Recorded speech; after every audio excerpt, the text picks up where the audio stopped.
அப்போ வித்தியாசமான விமானத்துல வந்த பீவர்ஸ் கூட்டம் பஞ்சு முட்டாய் கலர்ல இருக்க ரசாயன புகைய காட்டு ஃபுல்லா தெரிக்குதுங்க. இதுங்களோட தலைவன் நான் புது காட்டையே உருவாக போறேன்னு வில்லத்தனமா சொல்லி சிரிக்கிறான். அடுத்த நாள் காலையில எரிமலை மூலமா அலர் அடிச்சு ஜங்கிள் பஞ்ச் டீமை உதவிக்கு கூப்பிடுது ஒரு மிருகம். அது உடம்பு ஃபுல்லா முடி இல்லாம இருக்கிறத கவனிச்சு மிகுவல் பதறி போகுது. அதை சமாதானப்படுத்திட்டு என்ன உதவி வேணும்னு கேக்குதுங்க. டெய்லி காலையில ஏந்திரிச்சதும் நான் உச்சா போவேன். இன்னைக்கு அப்படி போகும்போது பட்டாசு கொளுத்தி போட்ட மாதிரி வெடிச்சு சதுருதுவா. இதுக்கப்புறம் நான் எப்படி உச்சா போறதுன்னு கேக்குது.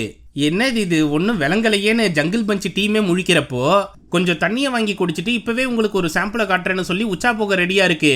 அந்த சமயம் செடி மேல இருக்க பஞ்சு முட்டாய் கலர் பொடியை கவனிச்ச கில்பர்ட், எப்பா அவசரத்தை கொஞ்சம் அடக்கிக்க, அந்த பொடியில ஒரு சொட்டு தண்ணி பட்டாலும் அந்த செடியே பொசுங்கிடும், அதுல போய் சொர்றன்னு உச்சா போனா டமால்னு தான் வெடிச்சு சதரும்.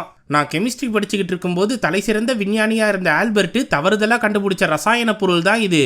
இதுக்கப்புறம் என்ன நடந்துச்சுன்னு தெரிஞ்சுக்கணும்னா கீழே இருக்க லிங்கை கிளிக் பண்ணுங்க.